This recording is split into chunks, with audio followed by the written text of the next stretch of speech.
Straighten up the chair. That's better. Yeah. Lovely. Make yourself comfortable and open your hands together. You don't really need me to tell you what to do you? You know this routine. Tapping over your face.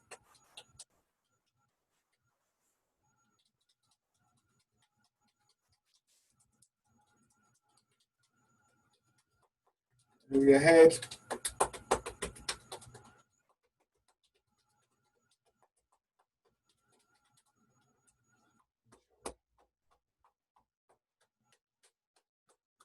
And your arm.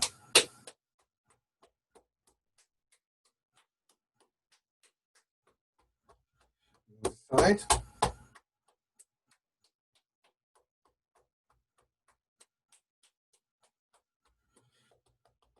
Your chest.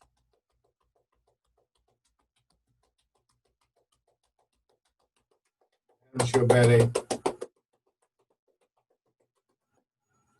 And your legs.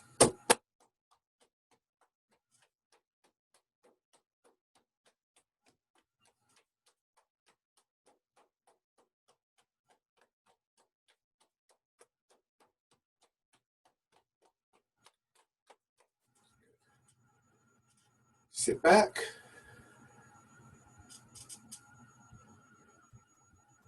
Just let your heels settle into the floor. The weight drop back into the chair.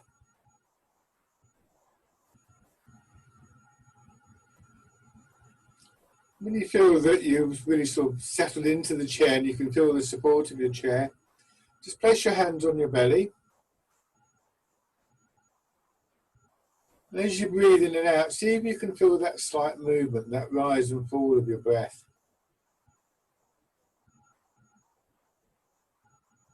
Underneath your hands. So as you breathe in, your hands get pushed out just a little. With the out breath, dropping down again.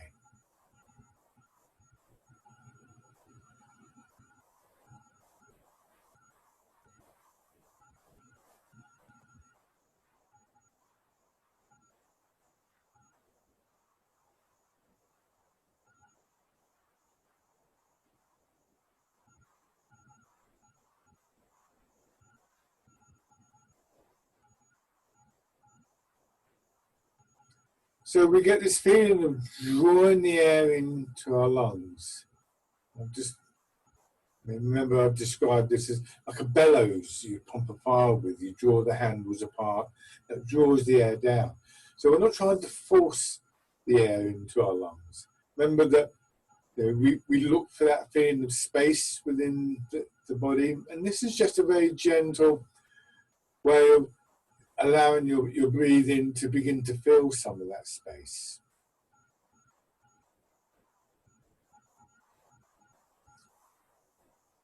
And then come to the upright position. So I tend to start off quite a long way forwards in the chair and tilting forwards, just feeling that sort of percentage of weight, about a third of my weight in my feet. And if I turn around to the side, it's a slightly awkward position to sit in with the chair like this. But essentially, what I'm doing is I'm just tilting forward slightly, so that the crown of my head is about there in the chair, about a third of the way forwards from the back of the chair.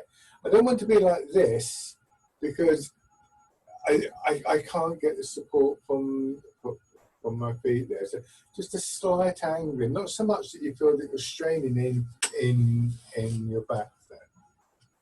And one of the things you can do to help you with that, excuse me a moment. If you can't quite feel your weight in your feet, something like this is what they call a yoga block. It's high density foam rubber. But it could be a block of wood, a firm cushion, a book. Telephone directories used to be very good, but there aren't that many of them around these days.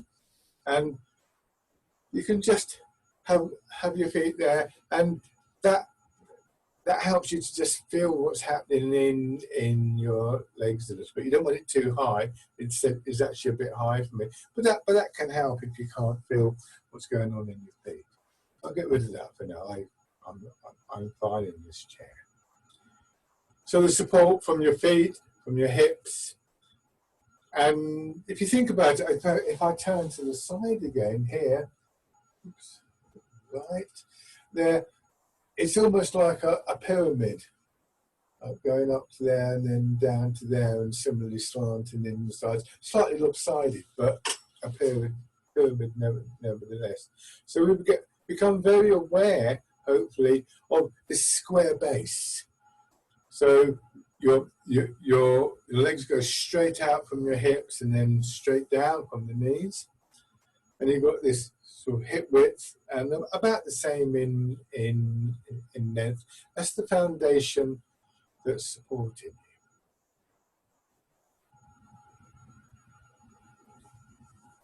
you. And the feeling is of equilibrium. So you imagine this line, this straight line up through your body to the crown of your head. Think of that line as being like the post that the boat is moored to. So you move away from it, but you never lose the connection with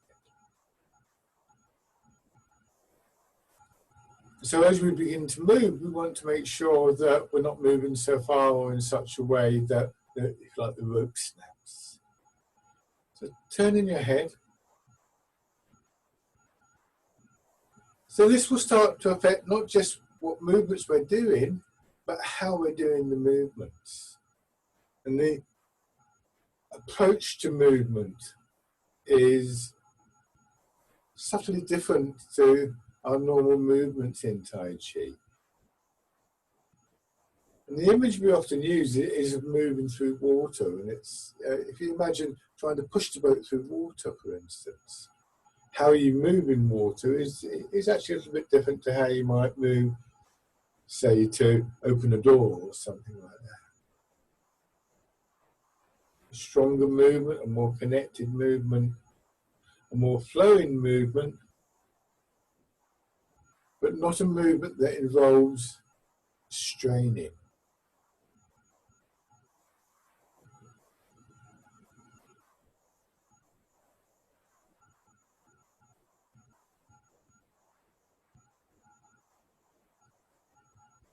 And then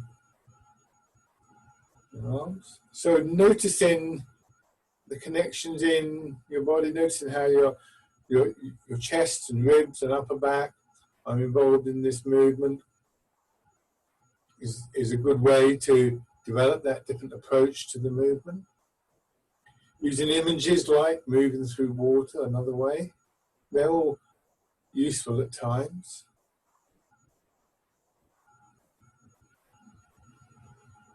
And then going forwards.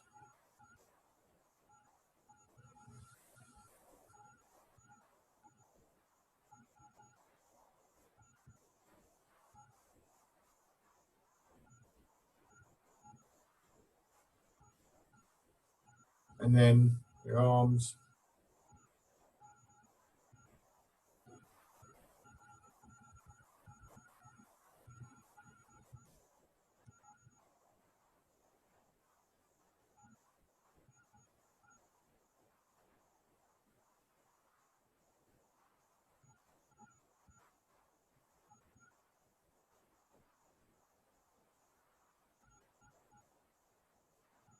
And winding around.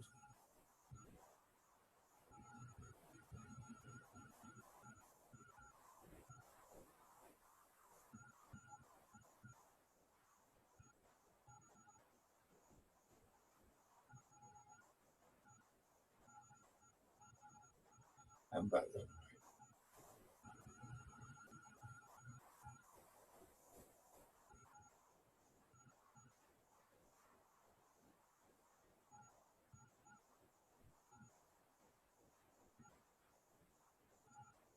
Rest your hands.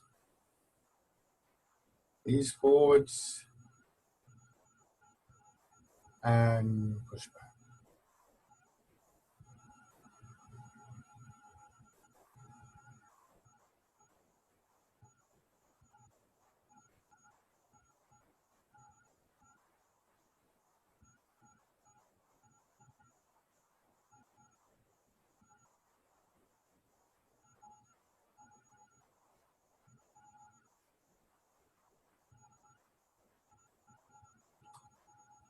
So going back to that awareness of that foundation, your feet, your hips, and the square that they make,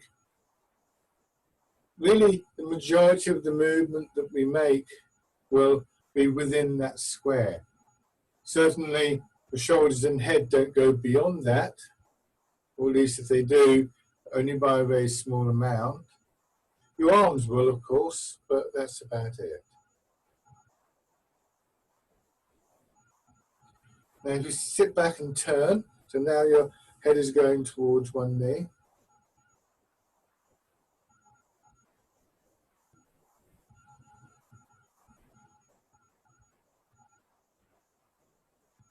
So all the movement is well supported.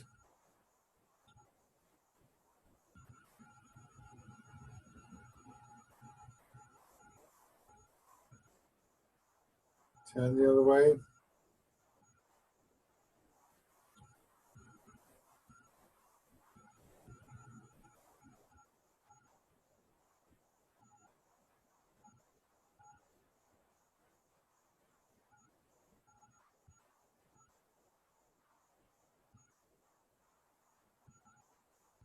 And then going around. So the circle your head is describing within that square. As you warm up and significantly as you sink down more, you may find you can go a little bit beyond that. But what you don't want to do at any point is to feel that you're tightening up. So if you go out here, I get to here and I'm like struggling not to fall out of the chair. So here is where I want to be. So the range of movement becomes self-regulating once you're aware of the quality that you're looking for. It's a worthy aim to try and move further. But again, the approach is different. Rather than straining to get more movement, we effectively relax. We let the hips relax down more. We let the tightness drain away from the body. The muscles just naturally allow us to move further. Go back the other way.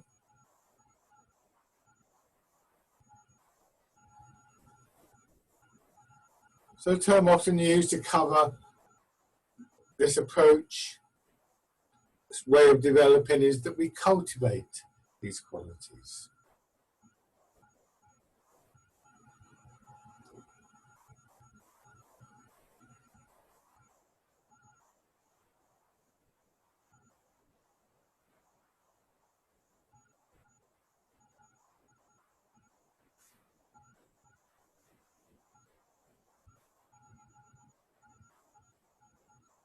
And back to a kind of midpoint, a point where you feel you've got about that third of the weight in the feet, where you feel that support all around. And then be prepared to feel a slight shift as you start to raise one knee, rotating your hip to draw your knee up. So again, from the side here, I'll show you. It's just this movement, get my arm out of the way. It's not this, or straining the shoulder or anything. And then raise your toes and step forwards, heel, toes, push gently into the floor, back.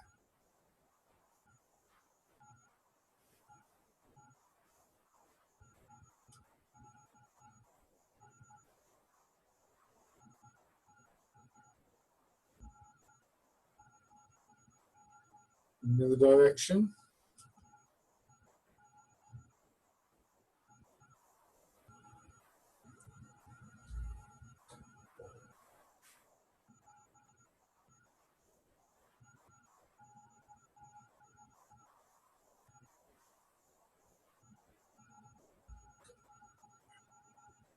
Okay, so we want to retain that soft, elastic quality all the way through the body.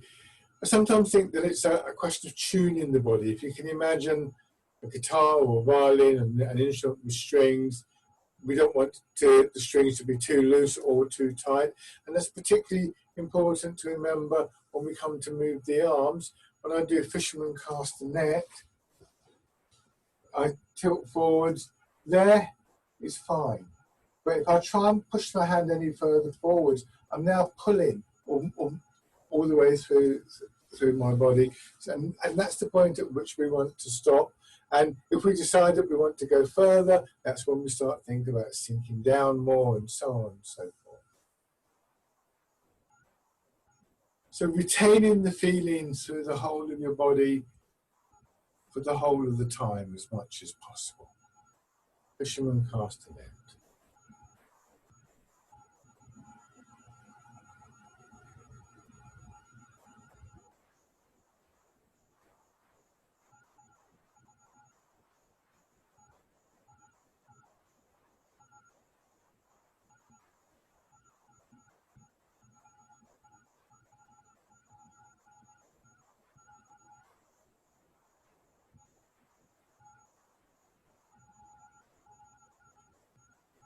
Nice smooth wave-like flow through your body. This is a good exercise to start with, because it really contains most of the crucial elements, and certainly as a very simple form we can play around with that. Think about the range of the movement, the quality of the movement.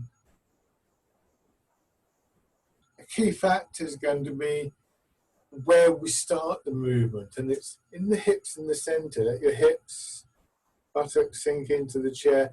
Push gently. Feel that pushing your shoulders forwards. Weight sinking into your feet. Push down through your feet to push your head back. Not straining in shoulders or back or chest to move yourself.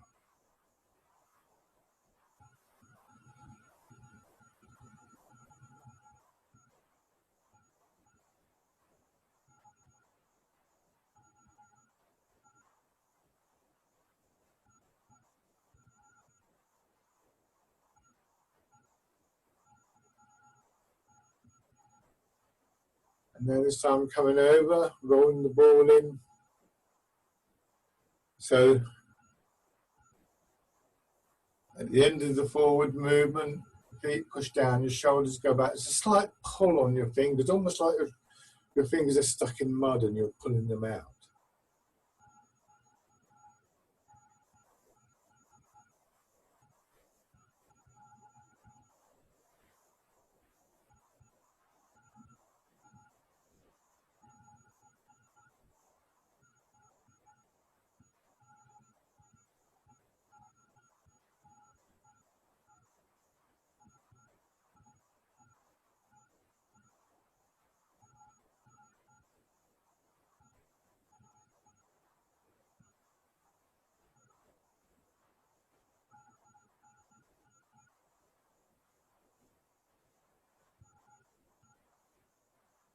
And this time we change into the pigeon spreads its wings.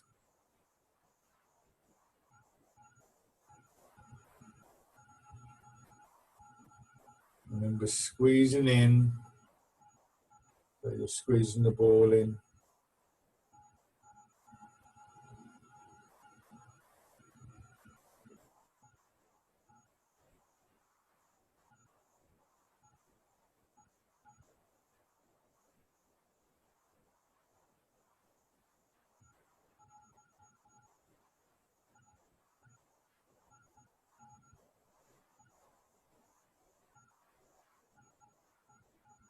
And then change into pushing the wave.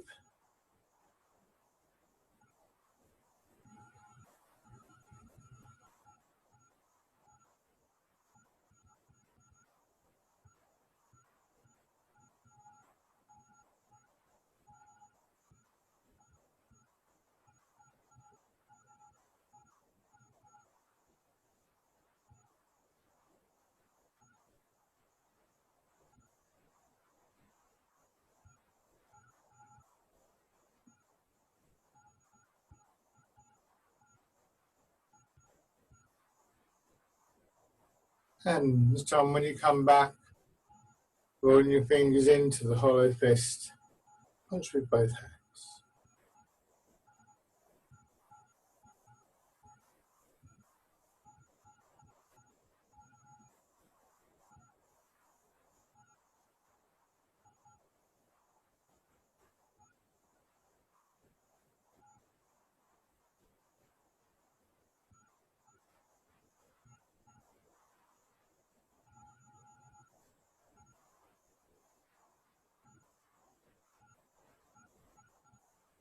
Still feeling that strong rotation in your shoulders.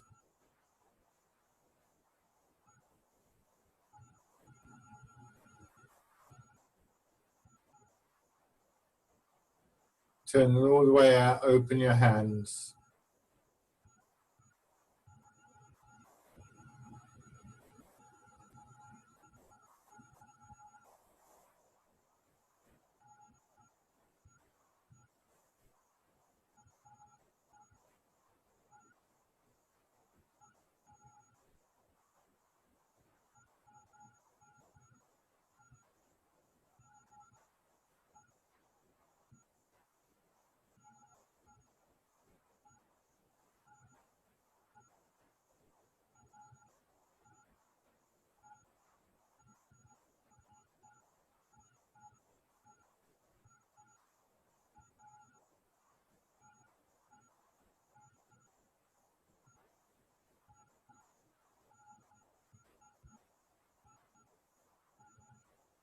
Bring your hands in. Now pressing down through feet and hips at the same time. Bring the lengthening through your back, expanding or lengthening, and then just contracting again. Try and feel that almost like a ripple going up through your spine.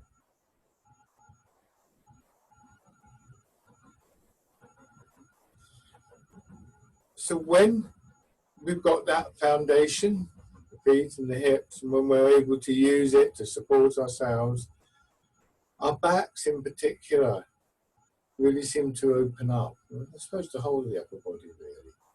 So these very subtle movements, I think that can make themselves felt at this point.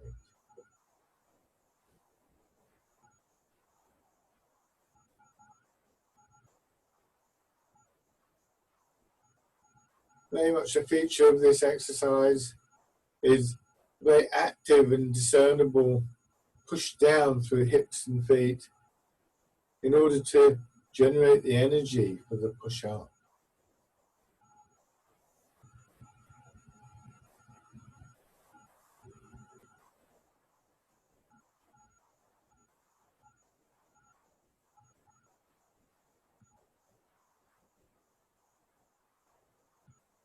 Then we're going to change to the wild goose. Same thing with feet and hips.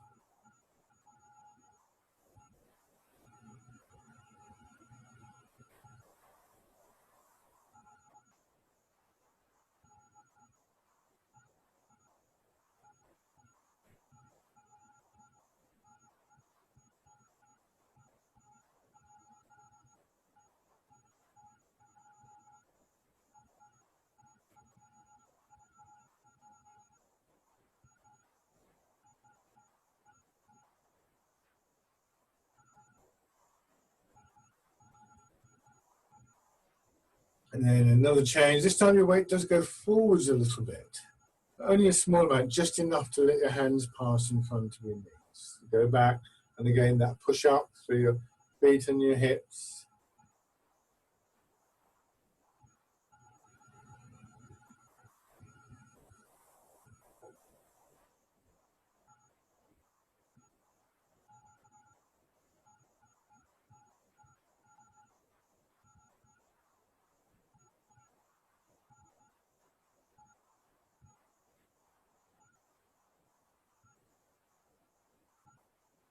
One more time.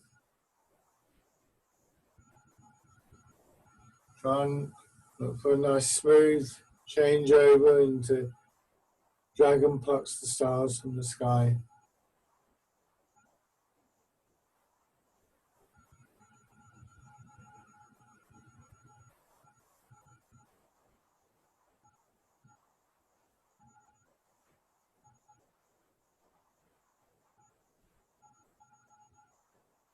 Don't rush to change from one side to another.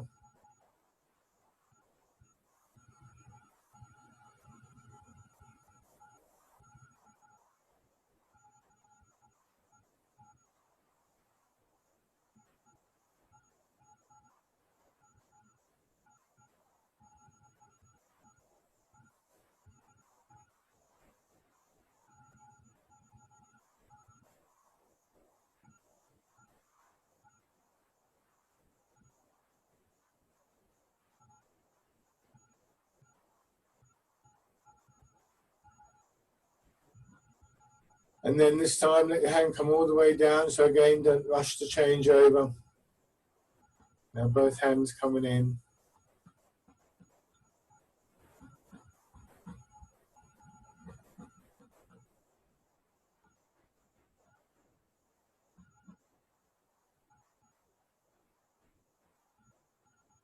Pushing out sideways.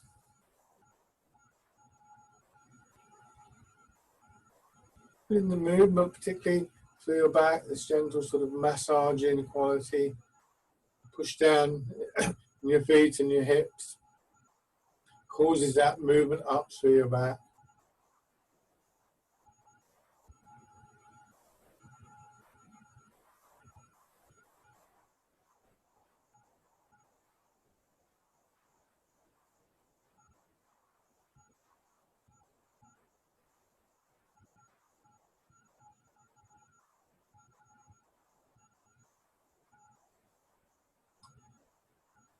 And then this time, start with the push up.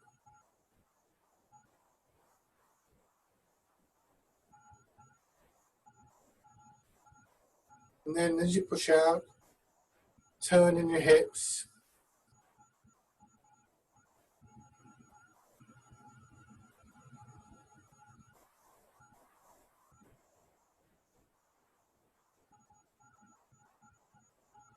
In the direction. Again, taking your time, trying to give equal length of time to both the outward and the inward movement, expansion and the contraction.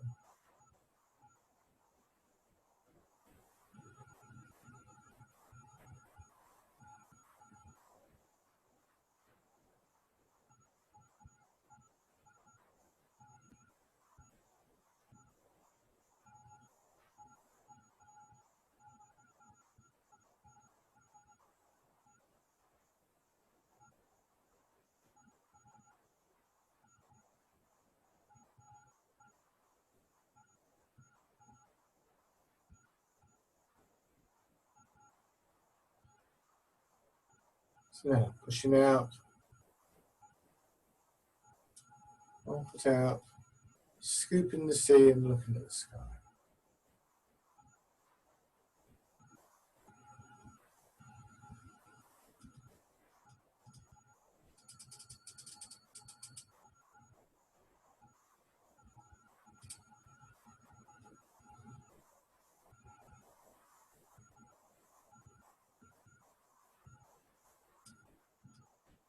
Very gently in your back, of course.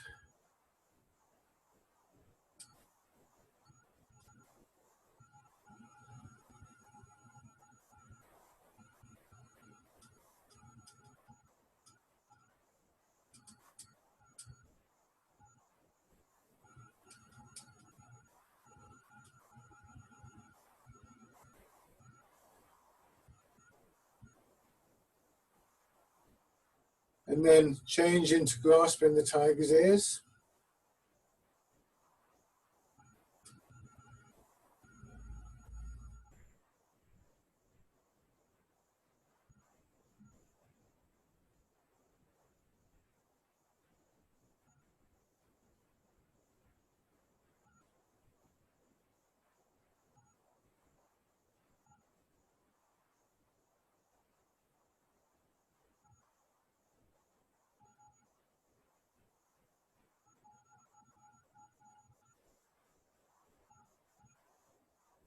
And I'm going to change sides.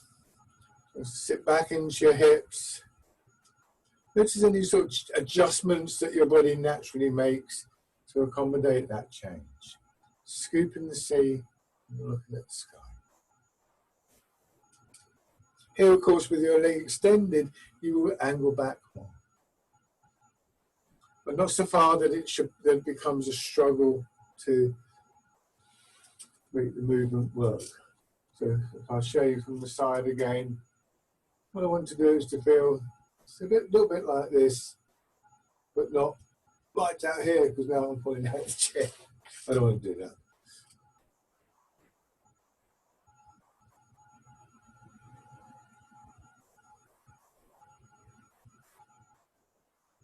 And then changing.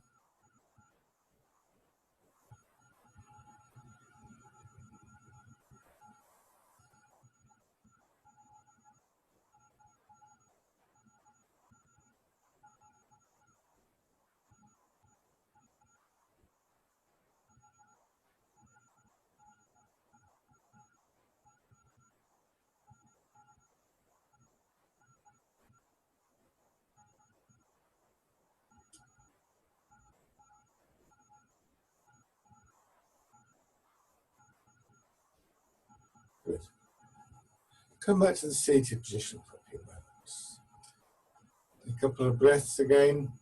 Going back to your breathing, when we were sitting back in the chair, I'll draw your attention to that expansion and contraction in the belly. But there we were well supported. We had our back supported by the chair and so on. And that meant that the muscles here weren't tense, or less likely to be tense. Quite often when we sit up like this, we actively pull the belly in, or we tighten those muscles. And so it would be very difficult to use them with that deeper bellows breathing. So we're very reliant on posture supporting our breath. When we allow ourselves to drop, when we feel that stronger quality within the body actively supporting us, we're more likely to lose that tightness in the muscles of the abdomen and belly and the arms and so on and so forth. And actually trust to this sense of the whole body being engaged in the process. And that's where our breathing will quite naturally begin to deepen.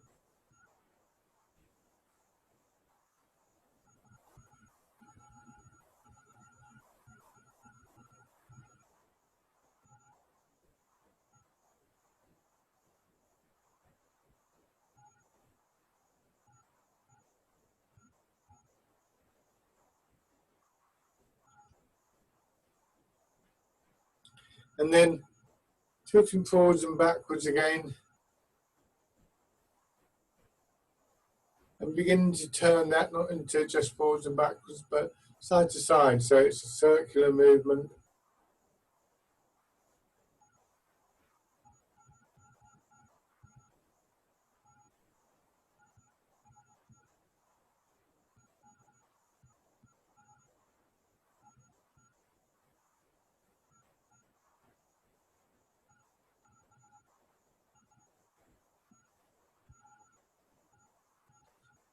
And then back the other way.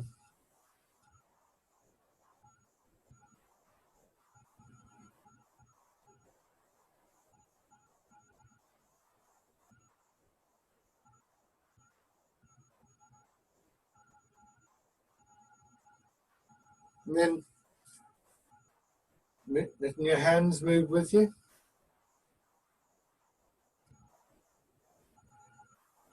So you're rolling the ball around, or drawing the circle, polishing the table, different, slightly different images, match the movement.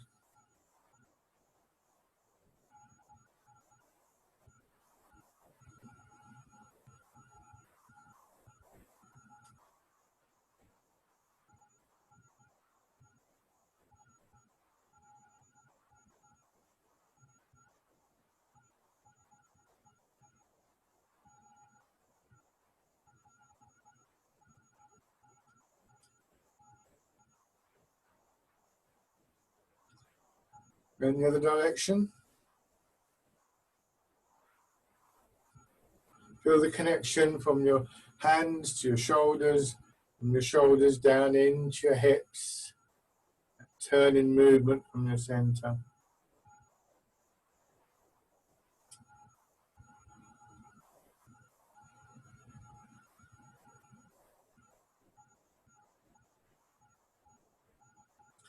And then let one hand rest. Just carry on with the other hand. And just try and get that feeling of your arm extending out and contracting. Never to a point where the elbow is locked. And a very careful, considered movement. One of the old writings in Tai Chi urges us to walk like a cat. You know, when cats are on the prowl and they're going somewhere where they shouldn't be, and one paw will extend while the rest of the body stays still. It has that kind of quality to it. Now, on the other side.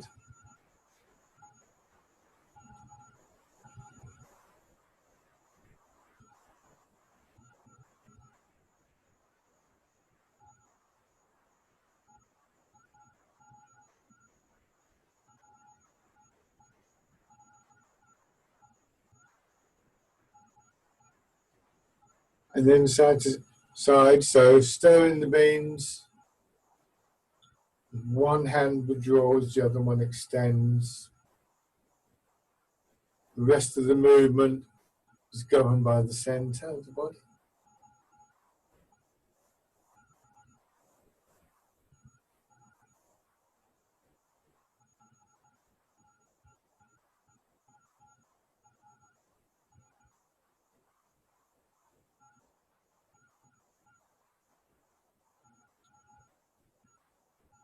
One more time, and try and come over into this hip, if you know. So mirror my movements, hitting the ball in front of the shoulder.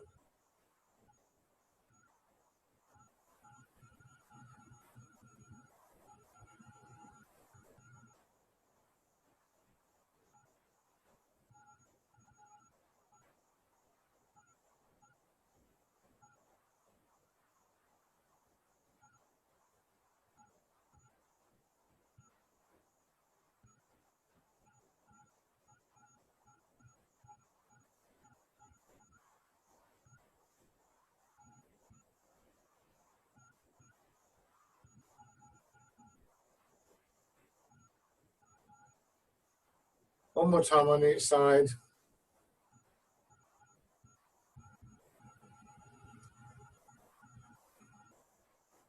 And then one more circle, holding the ball, turning, pushing your hands up. Feel just the lower part of your spine, the small of your back. So doing the opposite movement, when the hands go up, that area feels as though it drops. When you turn to the right, it's the opposite way around, and so on.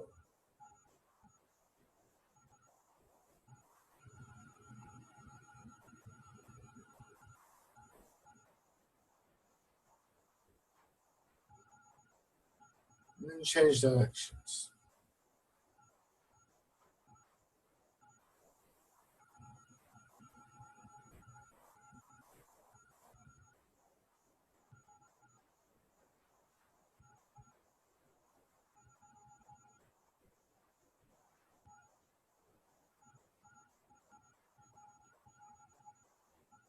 And come back to the resting position.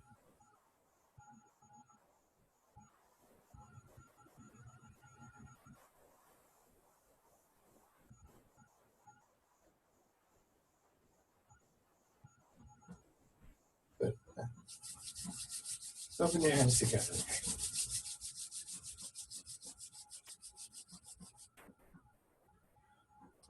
Face.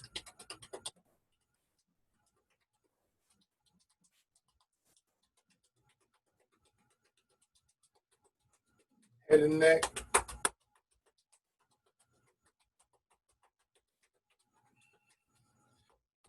Shoulder and arms.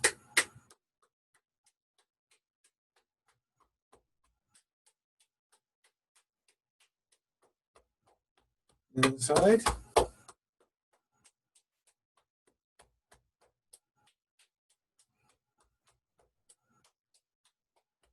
Upper part of your chest.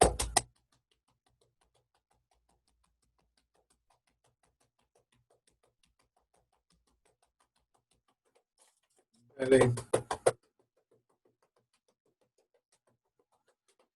Your legs.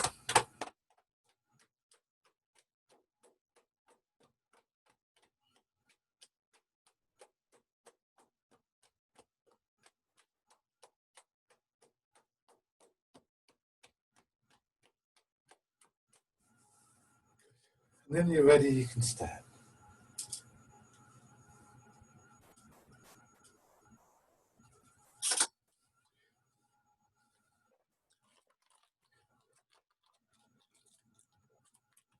So let's take a slightly more detailed look at the posture. Now, it isn't necessarily the case this is going to feel comfortable for you. So I'm not suggesting that you should try and stay in the position that you end up.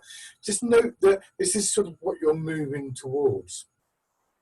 So in the first instance, just do that little rocking exercise to establish this idea of central equilibrium. Once again, to find where your body naturally comes to rest.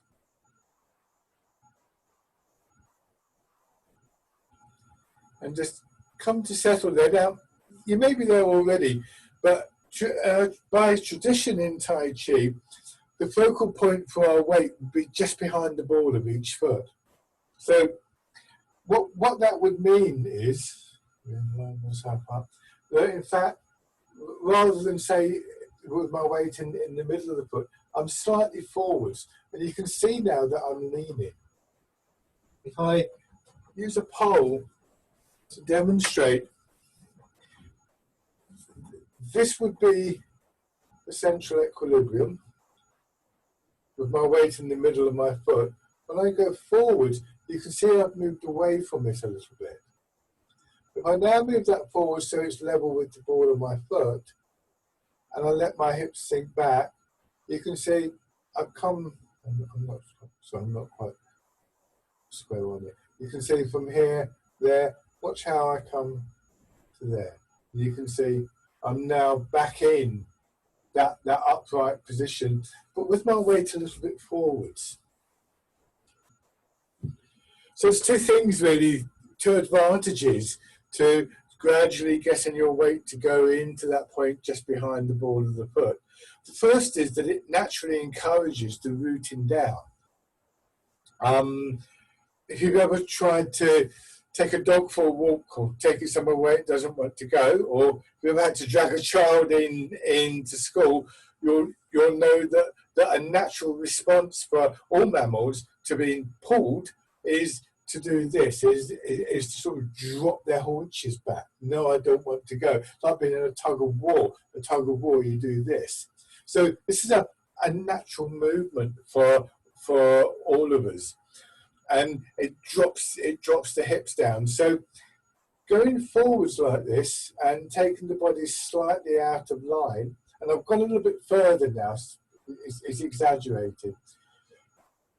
Doing this encourages this sitting down, just as a natural process, and so we get the beginning of that active rooting process.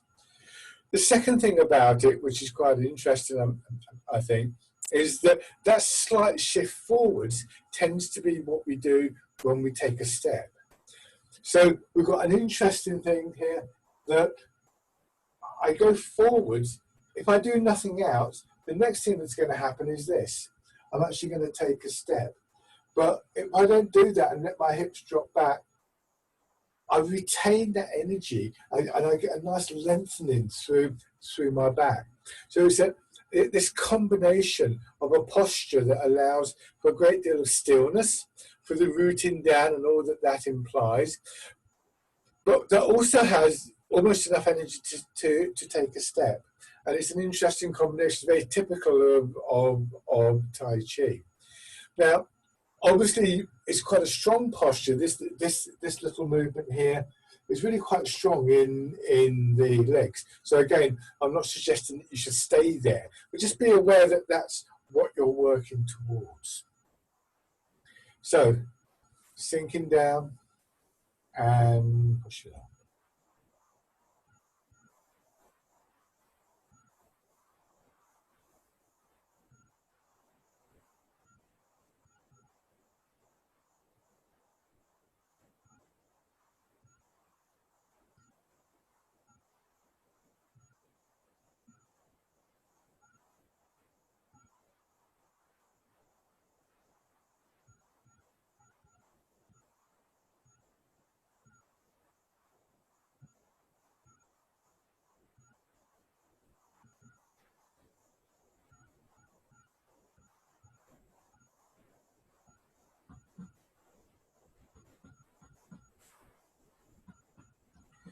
And then the wild goose.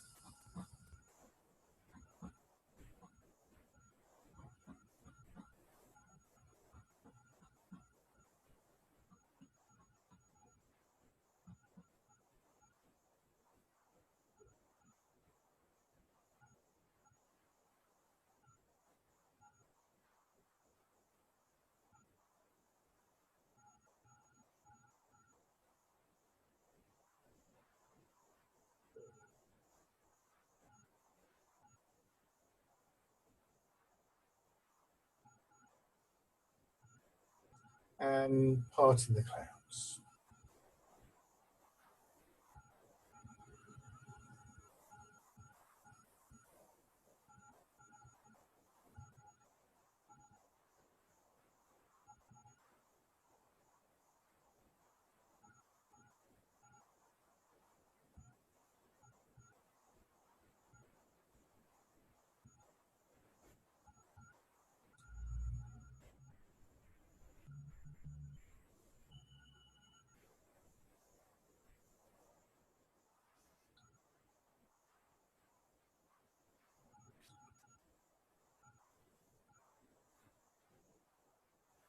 And let your hands drop down. Shake it out. 1 foot forwards. So depending on where you find that point of balance, we want it to be, if possible, slightly forwards in the foot, even if it's not as far forwards as the ball of the foot. Going into the front leg, when we transfer our weight forwards, that is very straightforward, because if you do this, you'll feel that the ball of your foot gets pushed into the floor. So having your weight go forwards to that sort of position is quite natural when you move the weight forwards. However, when you move the weight back, the first part of the foot that you feel the weight in is your heel. If I go back any more, I fall over. That's one of the reasons why the backward movement is more difficult. So somehow we have to find a way to encourage the weight. It will physically go down into the heel, but then we want it to go forwards. It does a little sort of angling tick movement. And 2 things will be important here. One is your awareness of where you want the weight to go. So you're actively intending to move to that. But also, again, I'll exaggerate. If I move back like this, you can see I'm leaning forward and I'm getting fairly precarious. If I let the hips drop and the pelvis tuck under, once again, it brings the weight to the correct position. So the angling of the pelvis is important. So as we transfer the weight, I'm not suggesting you try and actively move the pelvis, but sink your hips and try and allow the pelvis to adjust.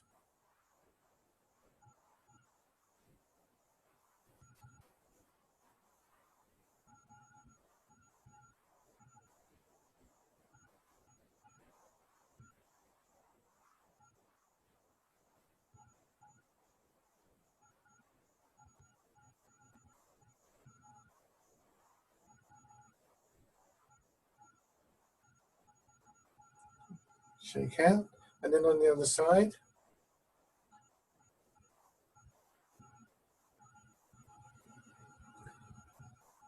So again, these are quite subtle details that we gradually build into our practice. Your mind, your awareness of what you're doing is a key part of this.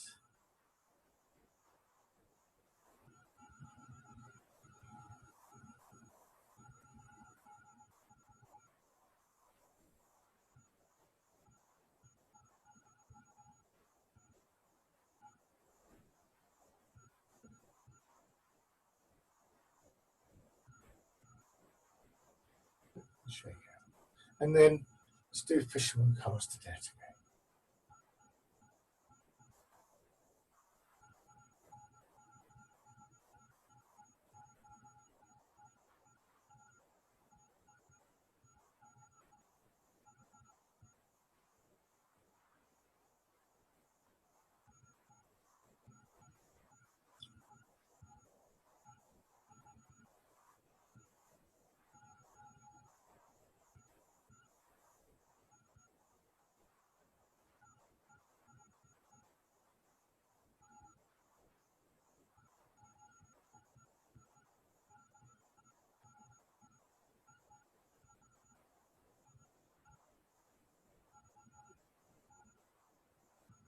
And on the other side.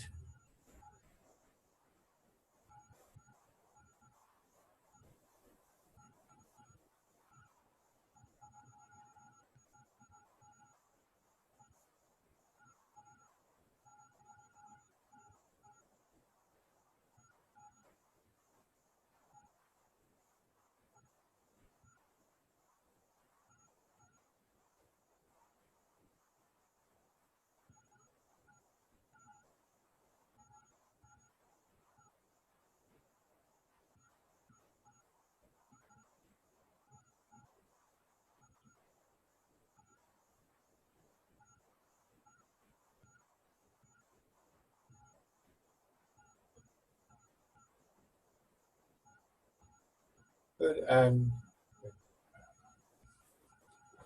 shake out. Bring your chair back.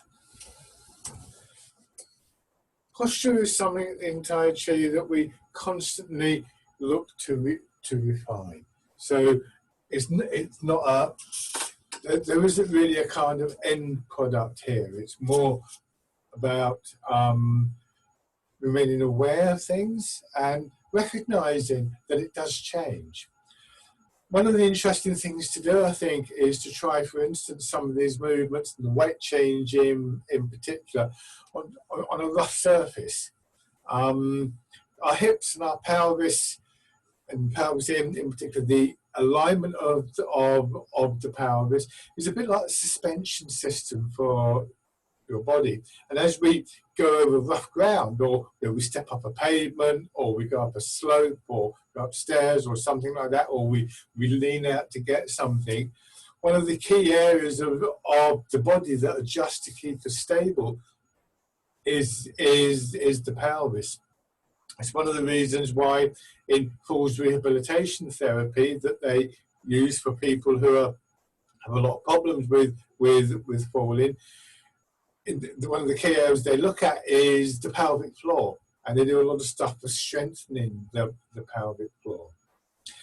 But it's not just a matter of strengthening the floor. It's got to be agile, so the nervous system in the area has got to be working well. The muscles have got to be able to move very subtly to make micro movements. And they're all movements that as we get older, we lose very, very easily. They're all functions that we lose very easily. One of the reasons that we're more likely to fall as we get older. So these exercises are really useful exercises to help us, both in the chair and standing, these rocking exercises. When we're standing, we're rocking forwards and backwards. And the weight transfer, and sometimes we've done the stepping with that, are all very important. And one of the interesting things to do is to do it on a piece of rougher ground. Remember, you might need to support yourself, but if you've got a bit of lawn somewhere that's a bit bumpy, try doing, say, the weight transfer on that bump. So one foot may be slightly higher than another. Leave your hips loose and just feel how the pelvis adjusts, and give it a chance to make those adjustments. It's a very useful exercise. Somebody pointed out recently that we don't walk across rough ground anything like as much as we might have done a generation ago. We have flat floors and flatter pavements, and we don't walk across fields so much and things like that. And it's, as always, the phrase is use it or lose it. If we don't give ourselves a chance to encounter rough ground and for the body to deal with that, then we lose the ability to deal with it. So those are interesting ways you can kind of build your practice. But now, just coming back to the sit-in and this basic posture. So there was quite a lot of technical detail there, but the feel of the movement, the feel of the posture is another element. And actually, in the end, we want to apply that detail when we recognize that the feeling has gone wrong. It's like tying your shoelaces. It's quite an involved, detailed operation, but you don't normally do it until you feel that your shoelace is coming undone. So your awareness of how it feels to be in equilibrium and so on and so forth, to be rooted, is actually very important. So embrace tiger, return to mountain.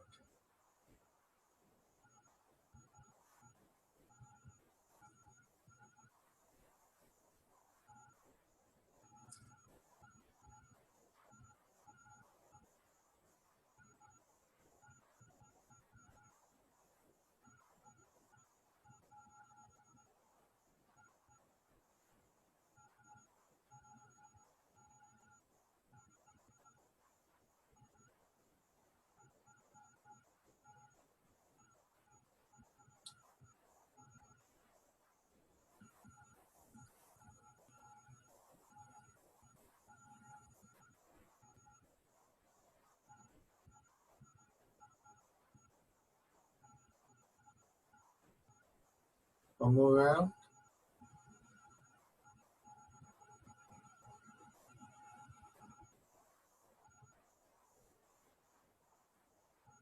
and rest.